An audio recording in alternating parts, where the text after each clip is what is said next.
औज़ुबिल्लाहिमिनश्शैतानिर्रजीम बिस्मिल्लाहिर्रहमानिर्रहीम। शुरू करती हूँ मैं अल्लाह के नाम से जो नहायत मेहरबान और रहम करने वाला है।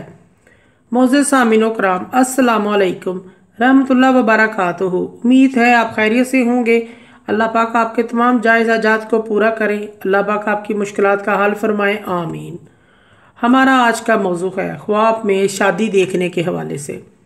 इसकी मुख्तलिफ सूरतें हैं और मुख्तलिफ ताबीरें हैं जो इस वीडियो में बयान की जाएंगी। अगर आपने इस चैनल को लाइक और सब्सक्राइब नहीं किया तो कर दें, घंटी के बटन को भी दबा दें ताकि आपको आने वाली वीडियो का नोटिफिकेशन मिल सके। ख्वाब में शादी देखने के हवाले से, ख्वाब में अपनी शादी कुंवारा लड़का या लड़की देखे, अपनी शादी देखे तो इनकी जल्द शादी होगी, और अगर दोनों में से किसी की मंगनी हो चुकी है तो इनका ज़हनी ख्वाब है। ख्वाब में कोई मरीज़ शादी देखता है तो ये इसकी मौत की दलील है। ऐसे शख्स को सदका और खैरात करना चाहिए। ख्वाब में बीवी की शादी देखना मौत की अलामत है, क़ज़ाए इलाही से फ़ौत हो जाने की अलामत है।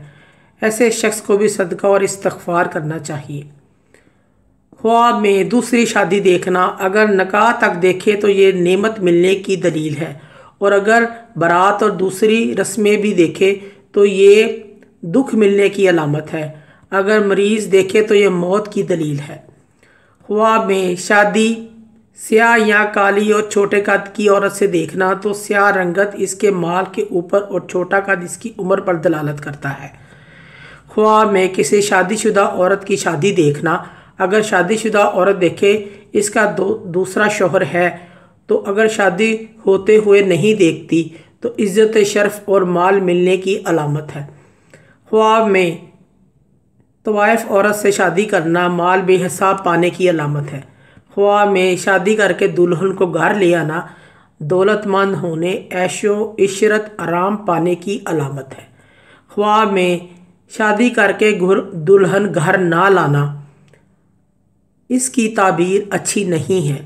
ऐसे शख्स को भी सदका और खैरात करना चाहिए। मोअज़्ज़िज़ सामीनो कराम, अगर आपको हमारी ये वीडियो पसंद आई है तो इसे सदका जारिया समझ कर ज़्यादा से ज़्यादा शेयर करें। अल्लाह पाक आपकी तमाम दिली मुराद पूरी करें, आमीन। अल्लाह पाक आपके हामी नासिर हों। जज़ाकल्लाह।